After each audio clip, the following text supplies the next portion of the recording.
actually really interesting because we're talking about, we were talking earlier today, and I know you have a tight deadline here, so I'm going to pummel you with questions. We were talking today about up in the news headlines. I'm not sure how long you've been on.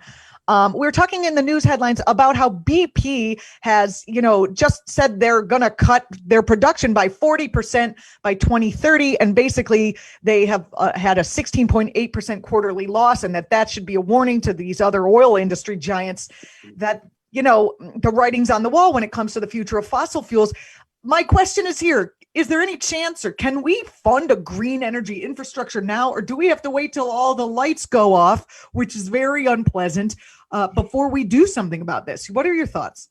Well, certainly, there's obviously been a lot of energy around this transition over the past couple of years, and you're seeing that really have a major influence on at least the Democratic Party so far, where you have the Biden campaign really releasing more ambitious climate plans, and you see the Democratic Party generally moving to the left on climate. You're even seeing a growing number of Republicans seem to acknowledge the realities of climate change and the benefits that can come from certain types of decarbonization. So those are hopeful signs. Certainly, there are big companies that seem to be recognizing this reality. BP's pledge last month really stood out, but that is not uniform across the industry. It's notable that Chevron and Exxon, the two biggest U.S. oil companies, reported their earnings about a week before, and Exxon quite defiantly said on the earnings call that they don't see anything fundamentally changing, and that the growth of the human population and the march of civilization is innately tied to the production of more oil and energy use. So this is a debate within the industry still. So how is BP actually going to, keep a bottom line if they say we're going to stop doing the thing that we're doing? Are they transitioning? Is there something else happening there? I don't trust the capitalistic infrastructure upon which they're built when they make a promise like this without saying what they're going to do to make money. Sure. So that there are mixed things here. I mean, one notable thing that BP did, Shell also did this, is they cut their dividends. They cut the amount of money that they're paying out to shareholders, something that Chevron and Exxon have not yet done, and have steadfastly refused to do. We'll just let you guys die. We want those dividends immediately. Yeah, we got to keep making everyone rich. It is. There are obviously notable holes in the BP announcement, which is quite strong. It does seem to indicate that they see which way things are going. But BP said that its cuts won't have anything to do with its 20% stake that it owns in the Russian oil giant Rosneft. It also, within its venture capital arm, is continuing to invest in AI companies that help. Hello. Oh, I'm sorry about this, but no, it's good. It's a good reminder of why this is so important. We're trying to save the future for these ones, right? Hey, what's your name? Upstairs. Now you're on TV. Say hi to Alexander. Sorry. No, and everyone on Facebook and the entire world. I've been trying to keep her off Facebook for privacy reasons, but Daddy must have let her slip through the cracks because she's supposed to be upstairs. You want to go upstairs? No, you want to stay down here. All right. Well, you can stay here if you're quiet. All right. Hey, this is the new reality of working from home. No, I have nothing but respect for it. Okay. And honestly, what it adds a little bit of levity and in all seriousness, some real gravity to these things, right? Because by the time she is it is. I mean, really, 20, I was like, okay, I'll just die when I had no kids, but then I had a kid, and I'm like, oh, now I really have to work hard. Yeah. My partner and I don't have kids yet, but we do talk about it, and this is a thing that certainly makes everything more. It just feels more extreme. It's extremely important in this moment. I'm sure also it's just generally sobering I tend to really bristle at the kind of nihilism that I see among a lot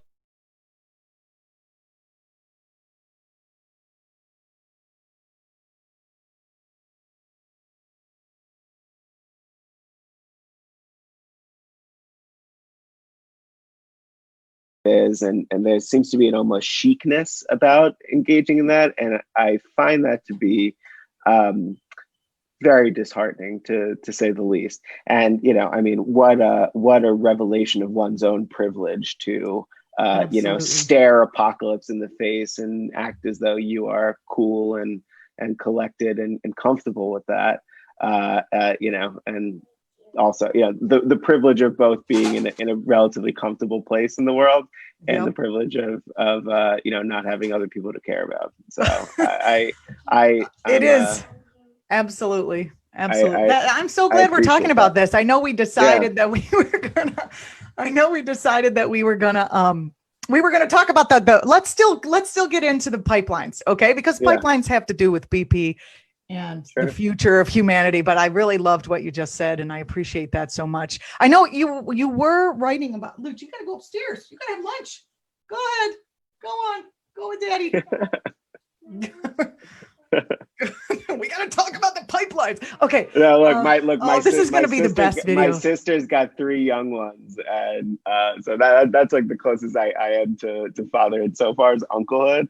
It's and important. my sister left right before the pandemic, left the company she'd worked at for 18 years to start a freelance business. And then has been both being mom, teacher, daycare, and also entrepreneur in the midst of all this. And there's so much to talk about that. I get calls every single day almost from women who are like, I can't work at my full potential. And these guys are, not to make it a sexist thing, but these guys are criticizing, what I'm doing. And they're saying my work isn't up to par. And I'm like, well, do they have a kid on their lap?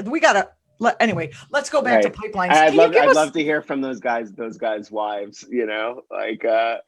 how much you may or may not be putting in for the additional or even work. like you said, the millennials are the ones who are unfortunately they're not often not married, often no kids, often just if I can work from home, I will work twice as hard, 3 times as hard. And the people who were struck by COVID, boy, we're way off topic now, whether they lost a family member, had it themselves, or basically are just dealing with the fallout from our society, and especially women are getting left behind in this. And I really wish companies would be slightly more understanding, especially those companies who, not act.tv's been wonderful, I'm just saying, but I keep getting phone calls about this, especially companies who say, we're working for the end of capitalism, we have progressive values, but then they don't practice it in their own. They're still fighting, swimming the capitalist upstream swim. Anyway, let's talk pipelines, because I know you have a hard out in about 6 minutes. It can be, we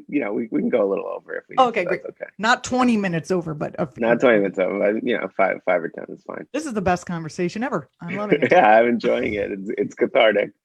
Good. I hope the viewers feel that way too. Can you give us a recap of where we are in the fight against the Dakota Access pipeline? And if you're just joining us, I'm speaking with Alexander Kaufman. He is a climate reporter for Huffpost.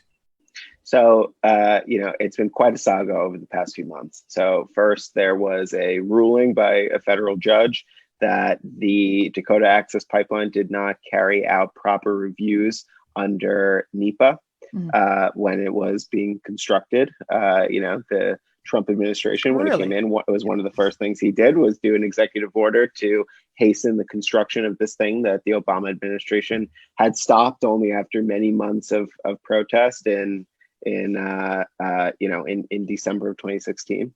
So, that right on the way out the door. Right on the way out the door. Way to take a stand. Yeah. So that did not go through proper NEPA reviews. The judge ruled that it had to. Then when about a month, sorry, I think I accidentally muted it. Oh, it's okay. About a month ago, or a little over a month ago, a judge ordered that it would have to shut down and drain while they were carrying out these reviews.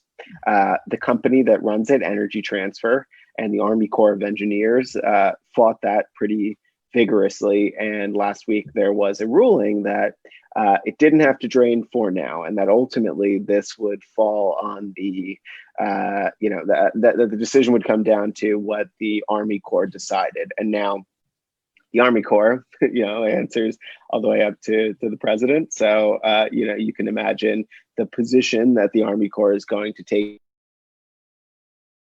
a certain amount of legal wiggle room whereby this will be fought over for at least the next few months, and depending on the outcome of the election, that could really ultimately determine the fate of this oil route from North Dakota.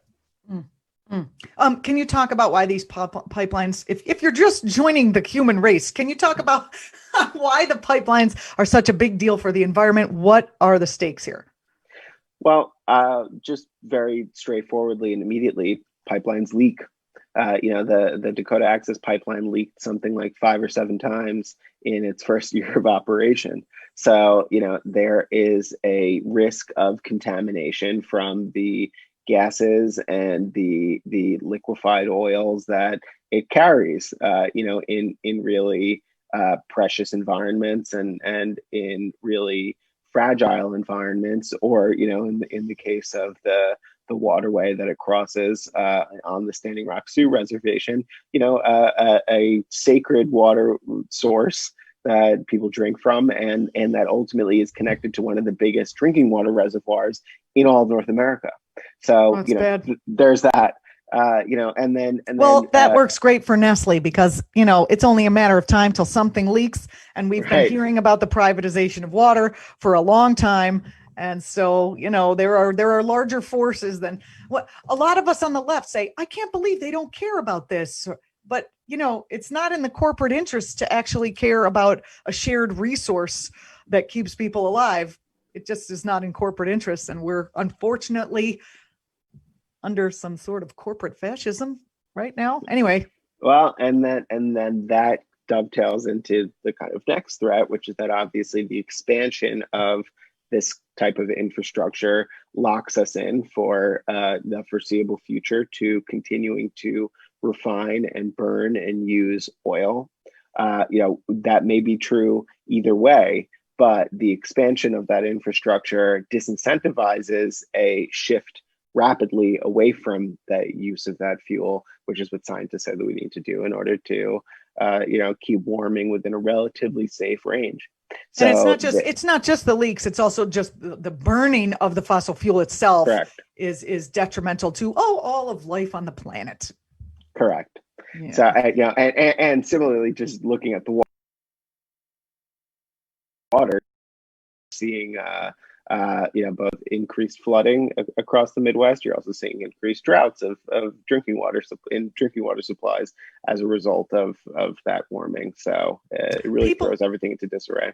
People have been, the constant question is, what do we do? What do we do? People have been feeling disempowered. You write in your latest piece, which is titled "The election could ultimately decide the Dakota Access Pipeline's fate." You write that, electing Joe Biden, if he wins in November, this could be a dramatic reversal in the pipeline's fortunes. Can you talk about that, please? Yeah, I mean, the Obama administration obviously did ultimately decide against the construction of the pipeline right at the end there.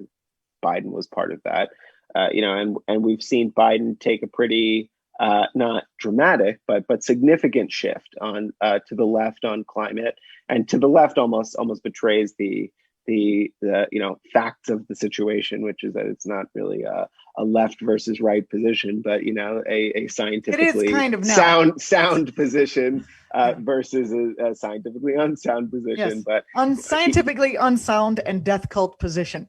Right. Yes. And so he has shifted far toward the non-death cult side of things, and that is promising. The people that are around him and have told me that this is something he takes seriously, and that environmental justice in particular is something that he takes seriously, certainly of this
organizations have been, in talks with the Biden campaign directly. So those are some of the people that are advising him, and I think that there's reason to feel hopeful based on that.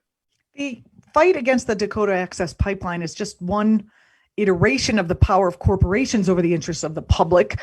It seems not that we just have to have a green, that Biden might be good on climate. We need him to basically help root out the issue of corporate rule here before we can guarantee pipelines like the Dakota Access pipeline can't kill us all and, the whole earth in the future. Are there any signs that a candidate Biden with a history of corporatism, not as bad as Trump? I mean, he's the face of corporate malfeasance. So, this is all taken with a grain of salt, sort of in terms of like, can we get the super progressives out to vote for Biden anyway, even if they don't love him? Is there any sign on the horizon that Biden might do something against sort of this corporate power that's had a stranglehold on the Democratic Party for so long? It's hard to say. I would say that the more hopeful signs around the Biden candidacy are based around the things that he seems willing to do through government power, that are, not necessarily detrimental to corporate power, but are overdue and necessary to, creating a more equitable society. There was talk, especially around the beginning of the pandemic, that, he really sees this as a potential moment to, lead an FDR style presidency. That seems to be embracing. Everybody wants that, and everyone's like, "Will it be FDR?" Right. So I think it's really challenging to read specific beliefs or ideology into somebody like Joe Biden, but I do think that he is somebody who is responsive to the mainstream of the Democratic Party.